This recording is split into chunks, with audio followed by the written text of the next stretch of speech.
பரலோகத்துக்கு போகிறவங்கெல்லாம் அல்லேலூயா சொல்லுவாங்கன்னு நினைக்கிறேன். அல்லேலூயா. இந்த பரலோகத்தில் ஒரே ஒரு வார்த்தை, ஒரே ஒரு பாஷை அல்லேலூயா தான். ஆமென். கர்த்தர் நல்லவர். அருமை ஆண்டவரும் இரட்சகருமாகிய இயேசு கிறிஸ்துவின் சர்வ வல்லமையுள்ள நாமத்தினால் தேவ பிரசன்னத்திலிருந்து அன்பர் பிரேயர் மினிஸ்ட்ரிஸ் மூலமாக உங்களுக்கு வாழ்த்துக்களை கொண்டு வருகிறேன். இந்த அருமையான நாளிலும் இந்த திருச்சபையில் உங்களோடு சேர்ந்து கர்த்தரை ஆராதிக்க, ஆண்டோடைய ஊழியத்தை செய்ய தேவன் எங்களுக்கு கொடுத்திருக்கிற இந்த கிருபைக்காய் கர்த்தருக்கு நன்றி செலுத்துகிறேன். எங்களை அழைத்து எங்களுக்கு ஆண்டோடைய ஊழியத்தை செய்ய கர்த்தருடைய கிருபையை கொண்டு வந்த அருமையான பாஸ்டர் ஃபேமிலிக்கும் சர்ச் மெம்பர்ஸ் எல்லாருக்கும் ஆண்டவருடைய நாமத்தினால் வாழ்த்துக்கள்.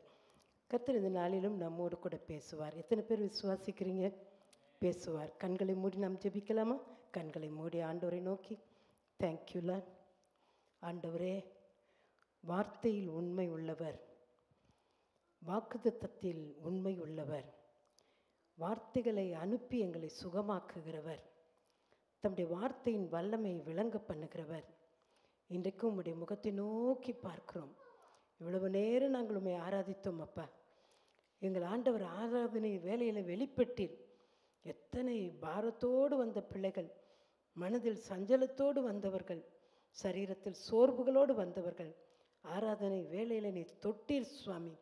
உமக்கு நன்றி அப்பா. இப்பொழுது உம்முடைய ஜீவ வசனங்களுக்காய் நாங்கள் காத்திருக்கிறோம். கர்த்தர் எங்களோடு பேசும். சபையை போஷிக்கிறவரே, நீர் எழுந்தருளுவீராக. சத்துருக்கள் சிதறுண்டு ஓடுவார்களாக. தேவனுடைய வார்த்தை ஒவ்வொருவரையும் இன்றைக்கு ஆசீர்வதிப்பதாக. ஆவியிலும் ஆத்துமாவிலும் சரீரத்திலும் நாங்கள் விடுதலையோடு ஆசீர்வாதத்தோடு கடந்து போக கர்த்தர் எங்களோடு பேசும். ஆசீர்வதித்தருளும். இயேசு கிறிஸ்துவின் நாமத்தில் ஜெபிக்கிறோம் பிதாவே, ஆமென். அல்லேலூயா. மத்தேயு சுவிசேஷம் 24ஆம் அதிகாரம் 35வது வசனம். Matthew chapter 24 verse 35. இந்த வார்த்தை நமக்கு தெரிந்த ஜீவ வசனம். வானமும் பூமியும் ஒழிந்து போனாலும், வானமும் பூமியும் ஒழிந்து போகும், என் வார்த்தைகளோ ஒழிந்து போவதில்லை என்று இயேசு சொன்னார். இந்த நாட்கள் நமக்கு ஆண்டவரை அறிந்தவர்களாக, தேவ வார்த்தைகளை அறிந்தவர்களாக, இன்னும் அறிந்து கொள்ள வேண்டும் என்பதற்காக நாம் அவர் சமூகத்துக்கு வந்திருக்கிறோம். இந்த ஜீவ வசனங்கள் நமக்கு நல்லாவே தெரியும். வானமும் பூமியும் ஒழிந்து போகும், ஆனால் ஆண்டுடைய வார்த்தைகள் ஒரு நாளும் ஒழிந்து போவது இல்லை. ஏனென்று சொன்னால் அவர் வல்லமையுள்ள வார்த்தைகளை நமக்காக வைத்திருக்கிறார். அந்த வார்த்தைகள் இருபுறம் கருக்குள்ள பட்டயம். அந்த வார்த்தைகள் ஒரு நாளும் ஒருத்தரிடத்தில் போய் ஆண்டவர் விரும்பினதை திரும்ப அது கொடுக்காமல் திரும்புவதில்லை. அவர் விரும்பினதை அது செய்து முடிக்கிறது என்பதை நாம் வேதத்திலிருந்து பார்க்கிறோம். அந்த வார்த்தைகளை அனுப்பி அவர் சுகமாக்குகிறார். அந்த வார்த்தையினாலே நாம் வாழ வைக்கிறார். அதனால்தான் பேதுரு சொன்னார், யாரிடத்தில் போவோம் ஆண்டவரே? வாழ்வு தரும் வார்த்தைகள், ஜீவ வசனங்கள் உம்மிடத்தில் தானே உண்டு என்று சொன்னார். பிரியமானவர்களே, இன்றைக்கும் அந்த வார்த்தைகளை, ஜீவ வார்த்தைகளை நம்பி நாம் அவர் சமூகத்தில் காத்திருப்போம். கர்த்தர் நிச்சயம் பேசுவார். இந்த வார்த்தை சொல்லுகிற காரியம் என்ன? ஒன்று ஒழிந்து போகும், மற்றது ஒழிந்து போகாது. வானமும் பூமியும் ஒழிந்து போகும், அவர் வார்த்தைகள் ஒழிந்து போகாது என்பதாக இந்த வார்த்தை சொல்லுகிறது. அப்படின்னா ஒழிந்து போகிற காரியங்கள் உண்டு, ஒழிந்து போகாத காரியங்கள் உண்டு. வானம் பூமி ஒழிந்து போகிற காரியம், ஆனால் தேவனுடைய வார்த்தைகள் ஒழிந்து போகாத காரியம் என்பதை இந்த வசனத்தின் மூலம் பார்க்கிறோம். அப்படியானால் இன்றைக்கு ஆண்டவர் பேச விரும்புகிறது என்ன? சில விஷயங்கள் ஒழிந்து போகக்கூடியதையும் ஒழிந்து போகாமல் இருக்கிறதையும் வேதம் நமக்கு சொல்லுகிறது. இன்றைக்கு அவைகளை நாம் சுருக்கமாக தியானிக்க போகிறோம். ஆமென் சொல்லுங்க. அல்லேலூயா. நாம் திறந்த இருதயத்தோடு, ஜெபத்தோடு, எதிர்பார்ப்போடு காத்திருக்கும் போது கர்த்தர் நிச்சயம் பேசுவார். ஒழிந்து போகிற சில காரியம் உண்டு, ஒழிந்து போகாதது இருக்கிறது உண்டு.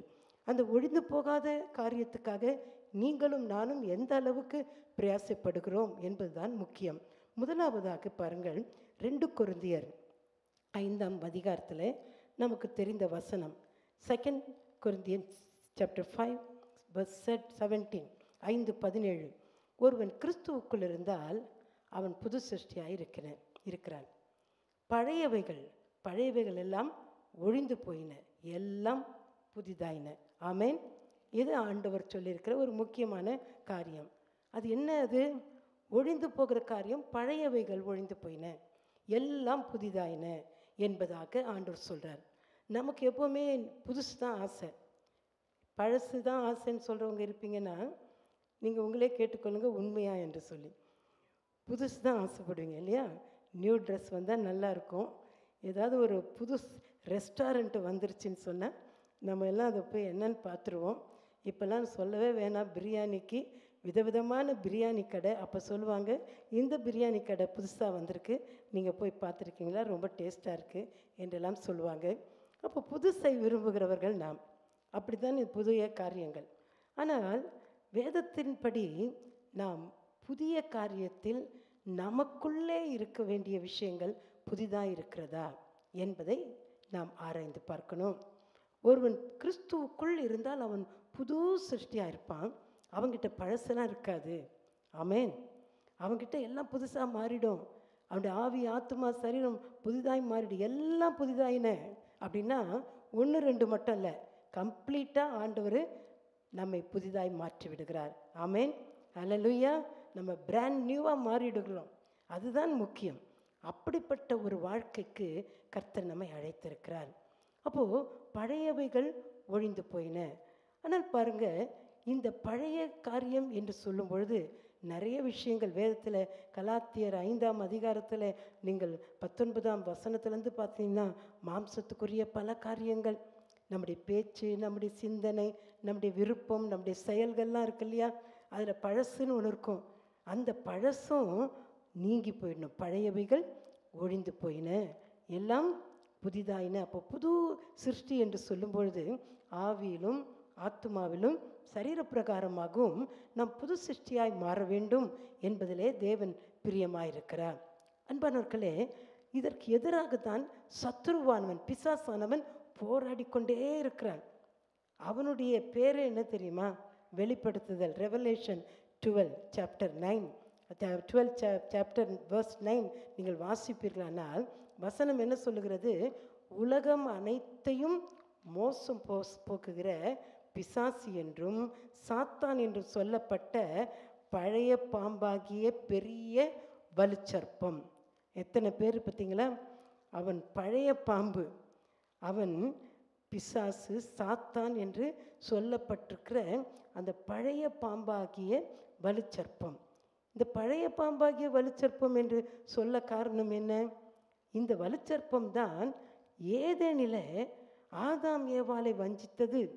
இந்த வலுச்சர்ப்பம் தான் அன்றைக்கு தேவன் தன் சாயலாய் சிருஷ்டித்த மனுஷனை விழத்தள்ளினது. இந்த வலுச்சர்ப்பம் தான் மனுக்குலத்தை அழிக்க வந்தது என்பதை நாம் வேதத்தில் அறிந்திருக்கிறோம்.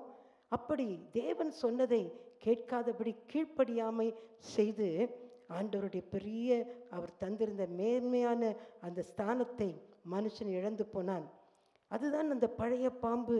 ஏதேனில மனிதனை விழத்தள்ளின அந்த பழைய பாம்பாகிய என்ற வார்த்தையை ஏன் வேதத்தில் ஆண்டவர் எழுதி வைத்திருக்கிறார்? இன்று வரைக்கும் கர்த்தருக்குள், கிறிஸ்துவுக்குள் ஒரு புது சிருஷ்டியாய் மாறும் பொழுது, ஆண்டவருடைய வார்த்தைகளை கேட்டு தேவ சமூகத்துக்கு வந்து தன்னை மாற்றிக்கொண்டு ரட்சிக்கப்பட்டு நீதியாய் தேவனுடைய பிள்ளையாய் வாழும் பொழுது அவனுடைய வாழ்க்கையில் பழைய காரியங்களை கொண்டு வருவதற்காக இந்த பிசாசானவன் வலுச்சற்பமானது செயல்பட்டு கொண்டே இருக்கிறது. அதனால்தான் பழைய பாம்பு. ஆண்டவர் அதை சொல்லும் பொழுது அது உலகம் அனைத்தையும் மோசம் போக்குகிற வலுச்சற்பம். இந்த அமெரிக்க தேசம் மட்டுமல்ல, இந்திய தேசம் மட்டுமல்ல, உலக தேசம் முழுவதும் எல்லாவற்றையும் மயக்கி மோசம் போக்குகிற காரியம். அருமையான பாஸ்டர்கள் பிள்ளைகளை குறித்து காரியங்களில் சொல்லும் பொழுது இன்றைக்கு மோசம் போக்குகிற காரியங்கள் நிறைய வருகிறது. அதனால்தான் கர்த்தருடைய ஊழியக்காரர்களை கொண்டு தேவனுடைய ஜனத்தை, பிள்ளைகளை பாதுகாப்பாய் நடத்த வேண்டும். அந்த வலுச்சற்பத்தின் எந்த விதமான கன்னிங்னஸ் உள்ள வந்துடக்கூடாது என்பதற்காக கர்த்தர் பேசிக்கொண்டே இருக்கிறார். பிரியமானவர்களே, இந்த பழைய பாம்பாகிய வலுச்சற்பம் இது இன்று வரை போராடி கொண்டிருக்கிறது. எப்படியாகிலும் மனுக்குலத்தை கீழே தள்ளிவிட வேண்டும், எப்படியாகிலும் ஆண்டவருடைய சிருஷ்டிப்புகளை கிறிஸ்துவுக்குள் புது சிருஷ்டியாய் மாறிவிடக்கூடாது. ஏற்கனவே மனுஷனை ஆண்டவர் சிருஷ்டித்த முதல் மனுஷனை தள்ளினது போல இன்று வரைக்கும் சிருஷ்டிப்புகளாய் புது சிருஷ்டிகளாய் கிறிஸ்துவுக்குள் வருகிறவர்களை எப்படியாகிலும் கீழே தள்ள வேண்டும் என்பதற்காக அவன் என்ன செய்கிறான்? இந்த பழைய பாம்பாகிய சாத்தான் பழைய காரியங்களை கொண்டு வருவான். சிலர் பார்த்தீங்கன்னா சொல்லுவாங்க, எனக்கு கெட்ட கோபம் வந்துடும் இப்படிலாம் பேசுனா, நான் பழைய மனுஷனாகிடுவேன். பார்த்துருக்கீங்களா? ரொம்ப பேசுனா என்ன ஆயிடுவேன்? பழைய மனுஷனாகிடுவேன். நான் மட்டும் பழைய ஆளாக இருந்தேன்னா இன்றைக்கி நடக்கிறதே வேறு. பார்த்துருக்கீங்களா? புது சிருஷ்டி அப்படி சொல்ல மாட்டார்கள். கிறிஸ்து எனக்குள் இருக்கிறபடினால் நான் இப்படி இருக்கிறேன் என்று சொல்லுவாங்க. அப்போது பழைய காரியங்கள், அதுதான் வேதத்தில் நாம் இன்னொரு வசனத்தை வாசியுங்கள். 1 கொரிந்தியர் 5ஆம் அதிகாரம் 8ஆம் வசனத்தில், 1 Corinthians chapter 5 verse 8, அதில் நாம் பார்க்கிறோம் பழைய புளித்தமா என்பதை குறித்து வேதம் சொல்லுகிறது. பழைய புளித்தமா, நீங்கள் புளிப்பில்லாதவர்களாக இருக்கிறபடி, நீங்கள் புளிப்பில்லாமல் இருக்கணும். அதுக்கு என்ன சொல்லப்பட்டிருக்கிறது? நீங்கள் பழைய புளித்தமாவை புறம்பே கழித்து போட்டுடுங்க. அதுதான் அந்த பழைய காரியம் வேண்டாம், பழைய எண்ணங்கள் வேண்டாம், பழைய கனெக்ஷன் வேண்டாம், பழைய சிந்தனை வேண்டாம், பழைய தொடர்புகள் அல்லது பழைய ஆசைகள், இதெல்லாம் சத்துரு கொண்டு வர ட்ரை பண்ணுவான். அது வேண்டாம் என்று சொல்லி ஆண்டவர் பேசுகிறார். ஆமேன். பழைய, அதாவது அதில் சொல்லப்பட்டிருக்கிறது பாருங்க, அந்த 8th verse பார்க்கும்போது அங்கே துர்க்குணம் பொல்லாப்பு என்னும் பழைய மாவோடு, புளித்த மாவோடு அல்ல, புளிப்பில்லாத ஒரு அப்ப பண்டிகையை நாம் கொண்டாடுவோமா, அது துப்புரவு உண்மை. இந்த துப்புரவு உண்மை, பியூரிட்டி அண்ட் சின்சியாரிட்டி, அதை தான் ஆண்டவர் நம்மிடத்தில் எதிர்பார்க்கிறார். ஆமென் சொல்லுவோமா? அல்லேலூயா. அப்போ பழைய வாழ்க்கை நம்ம விட்டு போகணும்னா நம்ம ரொம்ப பியூராக இருக்கணுமே என்ற உணர்வு வரணும். எங்கே போனாலும் ஆண்டவரே நான் பரிசுத்தமாக இருக்கணும், நான் உண்மையாக இருக்கணும், உத்தமமாக இருக்கணும் என்ற உணர்வு இருந்தால் நாம் நிச்சயமாக பழைய காரியத்துக்கு இடம் கொடுக்க மாட்டோம். ஆண்டவரே நான் எப்பொழுதும் பியூராக இருக்கணும், நான் சின்சியராக இருக்கணும், நான் உமக்கு உண்மையாக இருக்கணும் என்று சொல்லி நம்மை ஒப்பு கொடுப்போமே. ஆனால் பழையவைகள் ஒழிந்து போயின, எல்லாம் புதிதாயின. ஆமென். அல்லேலூயா. இன்றைக்கு அருமையானவர்களே, உங்கள் வாழ்க்கையிலும் சில காரியங்களை, தேவையில்லாத காரியங்களை, அல்லது கடந்த காலத்தில் நீங்கள் வேண்டான்னு விட்டுட்டு வந்த எகிப்தின் காரியங்கள், இஸ்ரவேல் மக்கள் என்ன செய்தாங்க? எகிப்தை விட்டு வந்தாச்சு. வந்த பிறகு அவங்க திரும்பி அதை யோசிச்சாங்களா? அவங்களுடைய மனம் பின்னால் யோசித்து பார்த்தது, அங்கே இருந்த வெங்காயம் வெள்ளைப்பூண்டு என்று சொல்லுகிறாங்க, அதுக்கெல்லாம் யோசித்து கொண்டிருக்கிறாங்க. புரியுதா உங்களுக்கு? இது தேவனை துக்கப்படுத்தினது. கர்த்தர் நமக்கு முன்னே ஒரு ஆசீர்வாதமான வாழ்க்கையை வைத்திருக்கிறார். பரலோக ராஜ்யம் நமக்காய் காத்து கொண்டிருக்கிறது. ஆமேன் சொல்லுங்க. அல்லேலூயா. நாம் அதற்காக தான் வாழ்ந்து கொண்டிருக்கிறோம். நமக்கு முன்னே போகிறவர் தேவனாகிய கர்த்தர் கோணலானவைகளை செவ்வையாக்கி நமக்கு முன்னே போய் கொண்டிருக்கிறார். அவர் சொல்லுகிற வார்த்தையை பிடித்து கொண்டு, வசனங்களை பிடித்து கொண்டு நமக்கு ஒரு ஓட்டம் இருக்கிறது. அந்த ஓட்டத்திலே நாம் பந்தய பொருளுக்காய் ஓடிக்கொண்டிருக்கிறோம். ஆமேன். பின்னானவைகளை மறந்து முன்னானவைகளை நாடி ஓடுகிற ஒரு ஓட்டம். ஆமேன் சொல்லுவோம். அல்லேலூயா. பக்கத்தில் பார்த்து சொல்லுங்க, நீங்கள் ரேஸில் நீங்கள் ஃபஸ்ட்டு வந்துடணும்னு சொல்லுங்க. ஆமேன். அல்லேலூயா. ஆண்டவர் வச்சிருக்கிற பெரிய ரேஸ், அதில் நம்ம பெஸ்ட்டாக வருவோம், ஃபஸ்ட்டாக வருவோம். அப்போது ஒழிந்து போகிற காரியம் என்ன? பழைய காரியங்கள். ஒருவேளை ஏதாகிலும் உங்களுக்கு பழைய சிந்தனை, பழைய கோபம் ஏதாவது வந்துருந்துச்சுன்னா நீங்கள் இப்போ ஆண்டவர்கிட்ட சொல்லுங்கள், ஆண்டவரே நான் தூக்கி எறிஞ்சிடுறேன், அந்த பழைய பாம்பாகிய சாத்தான் அந்த வலுச்செருப்பத்துக்கு நான் இடமே கொடுக்க மாட்டேன். அல்லேலூயா. அதை நான் கட்டி தூக்கி எறிகிறேன்னு சொல்லுங்கள். கர்த்தர் உங்கள் வாழ்க்கையில் பெரிய காரியங்களை செய்வதை நீங்கள் காண்பீர்கள். ரெண்டாவதாக, ஒழிந்து போகிற காரியம், ஒழியாது இருக்கிற காரியம். 1 கொரிந்தியர் 13ஆம் அதிகாரம் 8ஆம் வசனம், 1 Corinthians chapter 13 verse 8 நமக்கு சொல்லிருக்கிற வார்த்தை நமக்கு தெரியும். அன்பு ஒரு காலும் ஒழியாது, அன்பு ஒரு காலும் ஒழியாது என்று சொல்லிட்டு அதில் என்னென்ன சொல்லப்பட்டிருக்கு? தீர்க்க தரிசனங்களாலும் ஒழிந்து போகும், அந்நிய பாஷைகளானாலும் ஒழிந்து போகும், அது மட்டுமல்ல அறிவானாலும் அங்கே ஒழிந்து போகும். ஒருவேளை இது கடைசி காலம், ஆண்டவர் ஒரு எழுப்புதலின் காலத்திலே நம்ம வைத்திருக்கிறார். இந்த எழுப்புதலுக்கு கர்த்தர் தம்முடைய ஆவியை ஊற்றி கொண்டிருக்கிறார், அபிஷேகத்தை ஊற்றி கொண்டிருக்கிறார். அந்நிய பாஷையிலே கர்த்தரை நாம் ஆராதிக்கும்படியாய், பேசும்படியாய், ஜெபிக்கும்படியாய் நடத்துகிறார். தீர்க்க தரிசன வரங்களை கொடுத்து கர்த்தர் தீர்க்க தரிசன வார்த்தைகளை அனுப்புகிறார். நமக்கு அறிவு ஞானத்தை எல்லாம் கொடுக்கிறார். ஆனால் வேதம் என்ன சொல்லுகிறது? இந்த தீர்க்க தரிசனங்களானாலும் ஒழிந்து போயிடும், அந்நிய பாஷைகள் கூட ஒழிந்து போயிடும், அறிவும் கூட ஒழிந்து போயிடும். ஆனால் அன்பு ஒரு காலம் ஒழியாது. ஆமென். அன்பு ஒரு காலம் ஒழியாது. ஒழியாத ஒரு காரியம் இருக்கிறது, அது அன்பு. ஆண்டவர் இயேசு சொன்னார், ஆண்டவருடைய கட்டளைகளில் பிரதானமான கட்டளைகளை 2 கட்டளையில் நான் சொல்கிறேன்னு சொன்னார். என்ன சொன்னார்? முதலாவதாக உன்னுடைய தேவனாகிய கர்த்தரிடத்தில் முழு ஆத்துமா, முழு சிந்தை, முழு பலத்தோடு என்ன செய்? அன்பு கூறணும். 2வது என்ன? உன்னை நீ நேசிக்கிற மாதிரி பிறனிடத்தில் அன்பு கூறு. உன்னை அன்பு கூறுவது போல பிறனிடத்தில் அன்பு கூறு. அப்போது ஆண்டவர் எல்லா கட்டளையும் ஒன்றாக்கிட்டு 2 கமெண்ட்மெண்ட்ஸ் வச்சுட்டு என்ன சொல்கிறாரு? தேவனிடத்தில் அன்பு கூறு, மற்றவரிடத்தில் அன்பு கூறு. ஆமென். அல்லேலூயா. அப்போ பாருங்க, அந்த அன்பு தான் நிலைத்திருக்கும் என்று வேதம் சொல்லுகிறது. அன்பு முக்கியமானது. தேவன் அன்பானவர், தேவன் அன்பாகவே இருக்கிறார் என்று வேதம் சொல்லுகிறது. அவர் நம்மிடத்தில் அன்பு கூர்ந்தபடினால்தான், அவர் யாரெல்லாம் அவரை விசுவாசிக்கிறார்களோ அவர்கள் எல்லாம் ஒருத்தர் கூட கெட்டு போகாதபடிக்கு நித்திய ஜீவனை பெற்றுக்கொள்ளும்படி இவ்வளவாய் உலகத்தில் அன்பு கூர்ந்தார் என்று வேதம் சொல்லுகிறது. நம்மளாம் அதனால தான் ரட்சிக்கப்பட்டிருக்கிறோம். ஒரு காலத்தில் நான் நேற்று தினம் சொன்னேன், 3 முறை தற்கொலை முயற்சி செய்த மனுஷி நான். என்னை என் ஆண்டவர் இயேசு நேசித்ததினால் அவருடைய அன்பு என்னை சந்தித்தது. தற்கொலை பாதையிலிருந்து என்னை விடுதலையாக்கி அநேகருக்கு ஆசீர்வாதமாய் கர்த்தர் மாற்றிவிட்டார். அப்போது அவருடைய அன்பு, அந்த கல்வாரி அன்பு, அந்த அன்பு இன்றைக்கு கிறிஸ்துவின் அன்பு நம்மையும் அன்புள்ளவர்களாய் மாற்றுகிறது. அல்லேலூயா. நீங்களும் நானும் அன்புள்ளவர்களாய் மாற வேண்டும். நிறைய பேர் சொல்லுவாங்க, அன்பு கிடையாது, அவங்கள்ட்ட வம்பு தான் இருக்குன்னுவாங்க. அன்பாக பேசவே மாட்டாங்க, வம்பாக பேசுவாங்கன்னு சொல்லுவாங்க. புரியுதுங்களா? வசனம் என்ன சொல்லுகிறது? நீங்கள் அந்த ஸ்டார்டிங்லேருந்து பாருங்கள், அன்பை குறித்து எல்லா வசனங்களும் அந்த 13th சாப்டர் அதை முழுசாக நீங்கள் பார்க்கும்போது அது எப்படிப்பட்டது. அன்பு நீடிய சாந்தமும் தயவும் உள்ளது. 6th verse பாருங்கள், அன்புக்கு பொறாமை இல்லை, அன்பு தன்னை புகழாது, இருமாப்பா இராது, அயோக்கியமானதை செய்யாது, தற்பொழிவை நாடாது, சினமடையாது, தீங்கு நினையாது, அநியாயத்தில் சந்தோஷப்படாமல் சத்தியத்தில் சந்தோஷப்படும், சகலத்தையும் தாங்கும், சகலத்தையும் விசுவாசிக்கும், சகலத்தையும் நம்பும், சகலத்தையும் சகிக்கும். அல்லேலூயா. அன்புக்கு எவ்வளவு வேலைகள் இருக்குது.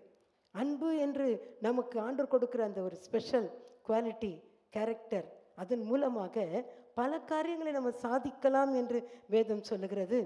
இன்றைக்கு கிறிஸ்துவின் அன்பு நம்மிடத்தில் காணப்படுகிறதா? அந்த தெய்வீக அன்பின் குணம் நம்மக்கிட்ட இருக்குதா? யோசிச்சு பாருங்க. நிறைய பேருக்கு அது இல்லை, நிறைய பேர்கிட்ட அது காணப்படாமல் போகிறது. நல்ல தீர்க்க தரிசனம் சொல்லுவாங்க, அந்நிய பாஷையெல்லாம் பேசுவாங்க, அதான் ஓசமிடுகிற கைத்தாளத்தை போல். அது அன்பு இல்லைன்னா ஒன்றும் இல்லைன்னு வேதம் சொல்லுது. அவ்வளோதான் அந்நிய பாஷை பேசினாலும் அன்பு இல்லைன்னா ஒன்றும் இல்லை என்று வேதம் சொல்லுகிறது. புரியுதுங்களா? நம்ம புரிந்து கொள்ளணும். நம்முடைய வாழ்க்கையில் அன்பு, தெய்வீகமான அன்பின் ஒரு அடையாளத்தை ஆண்டவர் நம்முடைய வாழ்க்கையில் வைக்க விரும்புகிறார். அன்பற்ற உலகத்தில் தான் நம்ம வாழ்கிறோம், ஆனால் அன்புள்ள ஆண்டவர் நமக்குள்ளே இருக்கிறார். ஆமென் சொல்லுங்கள். அல்லேலூயா. அவரை நாம் வெளியே காட்ட வேண்டும், அவரை நாம் வெளிப்படுத்த வேண்டும். அந்த அன்பு நம்முடைய உள்ளத்தில் இருந்தால் தான் வெளியே வர முடியும். அப்போ நிறைய பேருக்கு அந்த அன்புக்கு பதிலான பல காரியங்கள், சிலர்லாம் பார்த்தீங்கன்னா சொல்லுவாங்க, பேசுகிறதெல்லாம் அந்நிய பாஷை, சர்ச்சில் பேசுகிறது அந்நிய பாஷை, வெளியில் பேசுகிறது அந்நியர் பாஷைன்னுவாங்க. அப்போது இங்கே அந்நிய பாஷை பேசிட்டு அங்கே போய் என்ன பேசுறது? எத்தனை சண்டை, எத்தனை காரியங்கள். ஒரு முறை அண்ணன் சாம் துவித்திரை அண்ணன் அவர்கள் சொன்ன ஒரு சம்பவம் ஞாபகத்துக்கு வருது. ஒரு போதகர், அவர் ஒரு முறை ஒரு சென்னையில் உள்ள ஒரு தெருவில் அவர் போய்கொண்டிருக்கிறார். அவருடைய வெஹிக்கிளில் போயிட்டுருக்கிறார். அப்போ போகும்போது ஒரே கூட்டம், தண்ணி பிடிக்கிறதுக்கு, சென்னையிலலாம் தண்ணி பிடிக்கிறதுக்கு கூட்டம் போடுவாங்க பார்த்தீங்களா, அந்த மாதிரி அந்த ஒரு கூட்டத்தில் அவர் போகும்போது அந்த இடத்துல ஒரு அம்மா சத்தமாக பட்டு, எவன்டாவ இந்த இடத்துல நாங்கள் தண்ணி பிடிச்சிட்டு இருக்கிற இடத்துல இப்படி காரை ஓட்டிகிட்டு வந்துட்டு பையன் எவனாது சண்டை போட்டு கத்திக்கிட்டு கர்றா முர்றான்னு வந்துச்சான். வந்துட்டு பார்த்துட்டு, ஐயா தோத்துறையா தோத்துறையா தோத்துறையா அப்படின்ட்டு, போங்கய்யா போங்கய்யா நீங்கள் போங்கய்யா. அந்த அம்மா சபையில் பயங்கரமாக அந்நிய பாஷை பேசுகிற அம்மா. புரியுதுங்களா? அப்போ பாருங்க, அந்த மாதிரி வாழ்க்கையில் அன்பு இல்லை. சாட்சி இல்லை, கனி இல்லை. ஆவியின் வரங்களை எதிர்பார்க்கிறோம். ஆவியின் வரங்கள் 9 நமக்கு ஆசை தான். பெரிய பெரிய அற்புத அடையாளங்கள் எல்லாம் நாம் செய்ய வேண்டும் என்று நாம் விரும்புகிறது ஆசை தான். ஆனால் அது முக்கியம் அல்ல. அப்போது ஆவின் கனி 9 ரொம்ப முக்கியம். ஆவின் கனி நிறைந்த வாழ்க்கை ரொம்ப அவசியம். ஆண்டவர் இன்றைக்கு நம்மோடு கூட பேசுகிறார். ஹல்லேலூயா. அப்போது இந்த அந்நிய பாஷை தீர்க்கதரிசி பெரிய, நான் சில ஊழியக்காரர்களை பார்த்துருக்குறேன், பயங்கரமாக ப்ராஃபஸி பண்ணுவாங்க அப்படியே ஊழியத்தில். ஆனால் பார்த்தீங்கன்னா ஒரு கனியும் இருக்காது. புரியுதுங்களா? அன்பு இல்லாத வாழ்க்கை. அப்போது இன்றைக்கு நமக்கு ஆண்டவர் வைத்திருக்கிற பாதை என்ன? அவரை போலவே நம்மை மாற விரும்புகிறார். ஆமேன், ஹல்லேலூயா. அதனால தான் நான் எங்களுடைய வாழ்க்கையில் அந்த தேவ அன்பை பெற்றுக்கொண்ட பொழுது ஆண்டவர்கிட்ட கேட்டேன், ஆண்டவரே கர்த்தருக்கு ஊழியத்தை செய்ய சொல்லும் பொழுது ஜபிக்கும்போது ஆண்டவர் கொடுத்த வார்த்தையே அன்பர் ஜெப ஊழியங்கள், அன்பர் ப்ரேயர் மினிஸ்ட்ரிஸ்.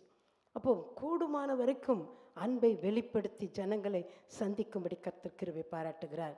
பிரியமானவர்களே, நம்முடைய வாழ்க்கை இயேசுவை வெளியே காட்டட்டும். நம்முடைய பேச்சு, அன்பான பேச்சு இயேசுவை கொண்டு வரட்டும். நம்முடைய அன்பான சிந்தனை பலருக்கு ஆசீர்வாதமாய் மாறட்டும். ஆமேன், ஹல்லேலூயா. அதனால தான் ஆண்டவர் சொன்னார், தீர்க்க தரிசனங்களாலும் ஒழிந்து போயிடும், அந்நிய பாஷை கூட ஒழிந்து போயிடும், அறிவு கூட ஒழிந்து போயிடும். ஆனால் அன்பு ஒரு காலம் ஒழிந்து போகாது. இந்த வசனத்தை வச்சுட்டு சிலர் என்ன சொல்லுவாங்க, தீர்க்க தரிசனம் அந்நிய பாஷெல்லாம் ஒழிஞ்சு போச்சுன்னு சொல்லிட்டாரு, எல்லாரும் இப்போ அந்நிய பாஷை பேசக்கூடாது அப்படின்னு சொல்லுவாங்க. தீர்க்க தரிசனம்லாம் கிடையாது. அப்படியானா கூடவே இன்னொரு வார்த்தையும் இருக்குது, அறிவும் ஒழிந்து போயிடும் இல்லையா? அறிவானலாம் அதுவும் ஒழிந்து. அப்போ அறிவு ஒழிந்து போச்சா? இல்லை, அது ஒழிந்து போகல. இப்போ தான் ஏஐ டெக்னாலஜிலாம் இன்னும் வந்துட்டுருக்குது இல்லையா? இன்னும் டெக்னாலஜி போய்கொண்டே இருக்குது, அறிவு பெருத்து கொண்டிருக்கிறது. அதனால் அந்த தீர்க்க தரிசனங்களோ அந்நிய பாஷைகளோ முடிந்து விட்டது என்பது அர்த்தம் அல்ல. அன்பு நிறைந்தவர்களாய், அன்பின் ஆவியில் நிறைந்தவர்களாய் நாம் அந்நிய பாஷை பேசினாலும், தீர்க்க தரிசனம் உரைத்தாலும், அறிவு பெருத்திருந்தாலும் அன்புக்கு சாட்சியாய் நாம் மாற வேண்டும். ஆமேன், ஹல்லேலூயா. அப்போ அன்பு ஒரு காலம் ஒழியாது. ஆண்டவர் ஒழிந்து போகிற காரியங்களை சொல்லியிருக்கிறார், ஒழியாத காரியங்கள் ஆண்டவர் நமக்கு வைத்திருக்கிறார். ஹல்லேலூயா. மூன்றாவதாக பாருங்கள், அதே 2 கொரிந்தியரில் நாம் 1 கொரிந்தியர் 13 வாசித்தோம் இல்லையா? அதுலேயே 10th verse நம்ம பார்க்கும்போது அங்கே சொல்லப்பட்டிருக்கிறது, நிறைவானது வரும்பொழுது குறைவானது ஒழிந்து போகும். ஹல்லேலூயா. நிறைவானது, ஒழிந்து போகிற ஒரு காரியம் இருக்குது, அது என்ன? அது குறைவானது. அங்கே ஒழிந்து போகாத ஒன்று இருக்கிறது, அது என்ன? நிறைவானது. சரி, அந்த நிறைவானது என்ன?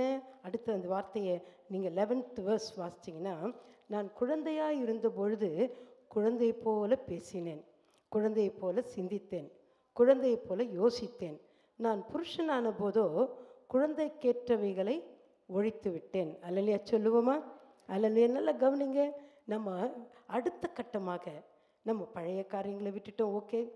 நம்ம அன்பில் நிறைந்து வர்றோம், ஓகே. அதோடு மட்டுமல்ல, நாம் வளருகிறவர்களாக இருக்க வேண்டும். நம்மக்கிட்ட ஒழிந்து போக வேண்டியவைகள் ஒழிந்து, இருக்க வேண்டியவைகள் வளர வேண்டும். அங்கே என்ன சொல்லப்பட்டிருக்கு? குழந்தையாக இருந்தப்போ நம்ம எல்லாரும் குழந்தையாக இருந்தப்போ எப்படி பேசியிருப்போம்? குழந்தை பிறந்த உடனே அங்கான்னு அழுவோம், அப்புறம் அம்மான்னு அழுவோம், எல்லாம் நமக்கு தெரியும். நம்மளும் அப்படி தான் வளர்ந்துருக்குறோம் இல்லையா? நம்ம வளர்க்குற பிள்ளைகள் பார்க்கும்போது நம்மளும் அப்படி தான் இருந்திருப்போம். அப்போது குழந்தையாக இருக்கும்போது வசனம் சொல்லுகிறது, குழந்தையை போல பேசினேன், குழந்தை போலவே சிந்தித்தேன், குழந்தை போலவே யோசித்தேன். ஆனால் அடுத்து வளருகிற ஒரு வாழ்க்கை. ஆமீன் சொல்லுங்க. அங்கே என்ன சொல்லப்பட்டிருக்கிறது? குழந்தை போல யோசித்திருந்தாலும் நான் புருஷனான பொழுதோ குழந்தைக்கு ஏற்றவைகளை எல்லாம் என்ன செஞ்சிட்டேன்? ஒழித்து விட்டேன். ஆமீன் சொல்லுங்க. ஹல்லேலூயா. அப்போ இன்றைக்கி யோசிச்சு பாருங்க, நாம் வளருகிறவர்களாக இருக்கிறோமா? வளருகிற வாழ்க்கையில் ஒழிக்க வேண்டியதை ஒழிச்சிட்டோமா? இன்னமும் நம்ம ஃபீடிங் பாட்டிலில் பால் குடிக்கிற ஆளாக தான் நிறைய பேர் இருக்கிறாங்க இல்லையா? பால் ஒன்று பவுல் சொல்கிறாரு, இன்னும் ஒன்று பாலை குடிச்சிட்டே இருப்பீங்களா? நம்ம அதுக்கப்புறமா என்ன செய்கிறோம்? குட்டி குழந்தைக்கு நம்ம ஃபீடிங் பாட்டிலில் கொடுத்துட்டே இருக்கிறவங்க இல்லை. நம்ம அடுத்த பிள்ளைக்கு என்னென்னா, இப்போல்லாம் பர்கருக்காக தான் ஓடுறது பிள்ளைங்க.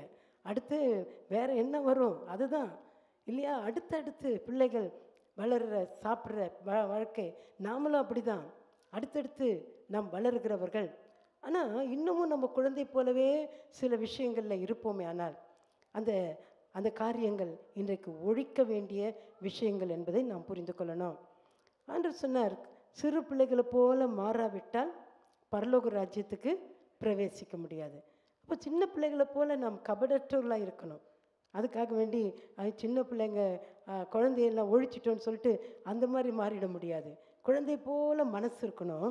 ஆனால் செயல்கள், பேச்சுக்கள் குழந்தை போலேயே இருந்தும் நம்ம வைத்திருக்கக்கூடாது. சிலர் பார்த்திங்கன்னா ஜெபத்தில் வளரவே மாட்டாங்க. சின்ன பிள்ளை ஆண்டவருக்குள்ள ஆரம்பத்தில் ஜெபம் பண்ண மாதிரியே இன்னும் பண்ணிகிட்ருப்பாங்க. பார்த்துருக்கீங்களா? அவங்களுக்கு மேலே 2 வார்த்தைக்கு மேலே பேச முடியாது, ஜெபிக்க தெரியாது. வளரணும்.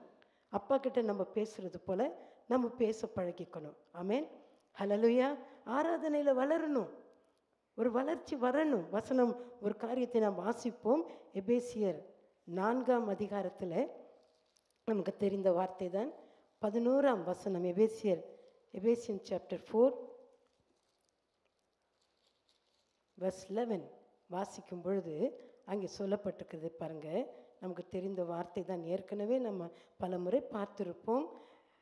நாம் வாசி.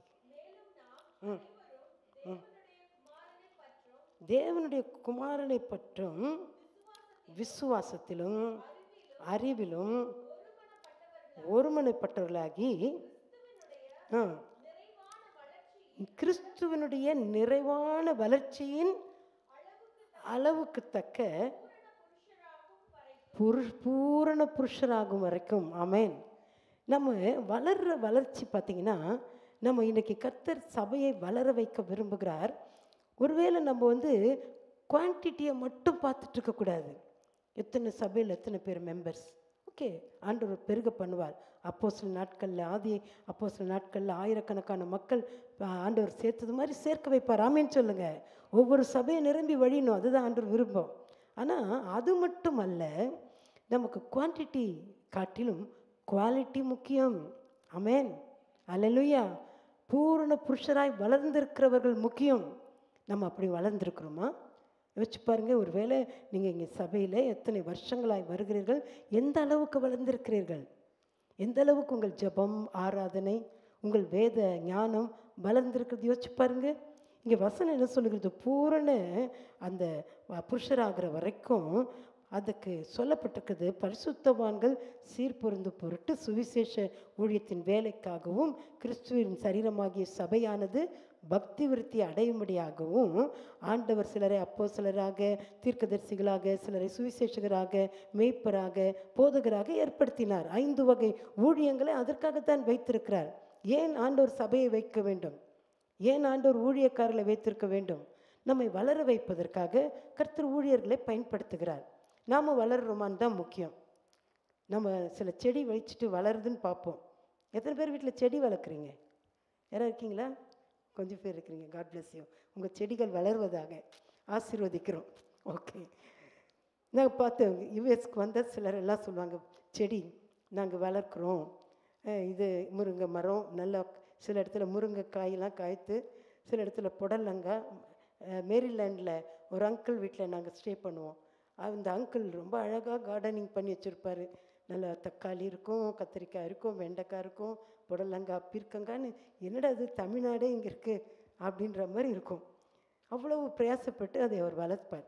அப்புறம் சொல்லுவாங்க, இந்த வின்டர் சீசன் வந்தாக்கா அது எல்லாம் அப்படி ஆயிரும், அப்புறம் திருப்பி உயிராக வரும், எப்படியோ கஷ்டப்பட்டு. சிலர் சொல்லுவாங்க, நான் என்ன தான் போட்டாலும் நானும் அந்த அங்கிள் போடுற மாதிரி ட்ரை பண்ணி பார்க்குறேன், ஒன்றும் வரமாட்டேன்தே என்று சொல்லுவாங்க. அப்போ யோசிச்சு பாருங்களேன், அவங்களுக்கு செடி வளரல, ஒரு காய்க்கலன்னு ஒரே கவலை உங்களுக்கும் இருக்கும். அப்போது அது வளர்ந்தால், கனி கொடுத்தால் எல்லாருக்கும் சந்தோஷம். அப்படி தானே ஆண்டவர் இத்தனை பேரை செடிகளாய் கொடிகளாய் வைத்திருக்கிறார். ஆமேன், ஹல்லேலூயா. நானே திராட்சை செடி, நீங்கள் கொடிகள்னு சொன்னார் இயேசு சுவாமி. ஆமேன். நான் இயேசுடைய கொடின்னு சொல்கிறவங்களாம் அல்லேலூயா வலது கரத்தை உயர்த்தி சொல்லுங்கள், ஹல்லேலூயா. அப்போ நம்ம வளரணுமே, வளர்ந்து கனி கொடுக்கணுமே. செய்கிறோமா? யோசிச்சு பாருங்க. பூரண புருஷராக ஆண்டவர் நம்மை மாற்ற விரும்புகிறார். அப்போது இனி அடுத்த வசனம் பாருங்களேன். நீங்கள் 14th verse வாசிக்கலாம். அதுலேயே எபேசியர் 4 நாம் இனி குழந்தைகளாய் இராமல் பாருங்க, சூதும் வஞ்சிக்கிறதுக்கு எதுவுமான தந்திரமுள்ள போதகமாகிய பலவித காற்றினாலே அலைகளை போல அடிபட்டு அலையுகிறவர்களாய் இராமல். நல்லா புரிஞ்சுக்கணும். இன்னைக்கு வஞ்சிக்கிற பல காரியங்கள் வருகிறது, பல விஷயங்கள் வருகிறது தேவனுடைய பிள்ளைகளை வஞ்சிக்கத்தக்கதாக. அப்போது கவனமாக நான் இருக்கணுமே. நம்ம வளர்ந்தால் தானே புரிந்து கொள்ள முடியும். சின்ன குழந்தைக்கு பாய்சன் தெரியாது, தெரியாமல் எடுத்து குடிச்சிடக்கூடும். ஆனால் வளர்ந்த பிள்ளைக்கு பாய்சன் படிக்க தெரியும், அது கண்டுபிடிச்சிடும். வளர்ந்த பிள்ளை ஐயோ இது ஃபயர், இங்கே கிட்ட போகக்கூடாது என்று தெரியும். சின்ன குழந்தையோ தெரியாமல் போய் தொட்டு விடும். புரியுதா உங்களுக்கு? நாம் வளர்ந்திருந்தால்தான் இப்படிப்பட்ட பலவித வஞ்சக அலைகளிலிருந்து நாம் தப்பித்து கொள்ள முடியும். ஹல்லேலூயா. நிறைய விஷயங்கள் இன்றைக்கு தேவனுடைய சபைகளை வஞ்சிக்கிற காரியங்கள்.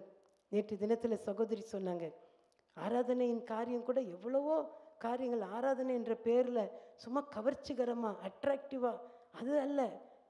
யாரை நோக்கி அட்ராக்ஷன்? சென்டர் ஆஃப் அட்ராக்ஷன் நம்முடைய ஆண்டவராகிய இயேசு கிறிஸ்து. ஆமென்.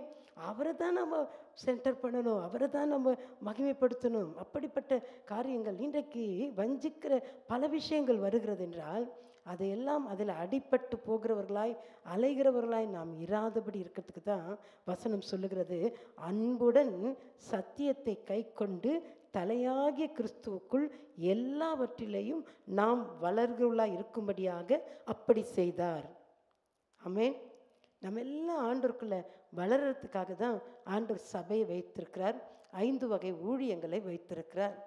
ஏதோ ஊழியக்காரர்கள் அவங்களுடைய பெரிய பெருமையை சொல்லி அவங்களுடைய ஃபேமை காமிச்சிட்டு போகிறதுக்காக ஆண்டவர் ஊழியங்களை வைக்கலை. கர்த்தர் வைத்திருக்கிற ஊழியங்கள்னு சத்தியத்தை சத்தியமாய் போதித்து சத்தியத்துக்குள்ளே திருச்சபைகளை வளர்க்க வேண்டும். சபை பக்தி விருத்திக்கு எதுவாய் வர வேண்டும். ஆமென். கடைசி வரை அன்பு அண்ணன் சாம் ஜெபத்திரே வசனத்தின் களஞ்சியமாக இருந்து வசனங்களை ஜனங்களுக்கு கொடுத்து கொண்டே இருந்தார்.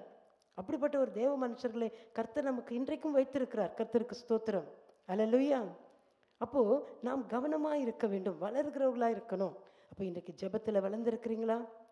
வசனம் என்ன சொல்லுகிறது பாருங்க. 1 கொரிந்தியர் 1 Corinthians chapter 16 verse 13 நீங்கள் பார்த்தீங்கன்னா அங்கே சொல்லப்பட்டிருக்கு, விழித்திருங்கள், விசுவாசத்தில் நிலைத்திருங்கள், புருஷராயிருங்கள், திடன் கொள்ளுங்கள். அல்லேலூயா. ரொம்ப முக்கியம். புருஷராய் வளரணும். சின்னபடியே இன்னும் பால் குடிக்கிற பிள்ளையாட்டுமே நாம் இருக்கக்கூடாது, மாற்றிக்கொள்ளணும். நம்முடைய ஜெப வாழ்க்கை, துதி வாழ்க்கை, நம்முடைய வேத தியான வாழ்க்கை ஒவ்வொரு நாள் டே பை டே வளர வளர வளர நாம் புருஷராக இருப்போம். ஆமென். அல்லேலூயா. நாங்கள் படிப்பறிவில்லாத ஏழை எளிய கிராம மக்கள் மத்தியில் நிறைய ஊழியம் செய்கிறோம்.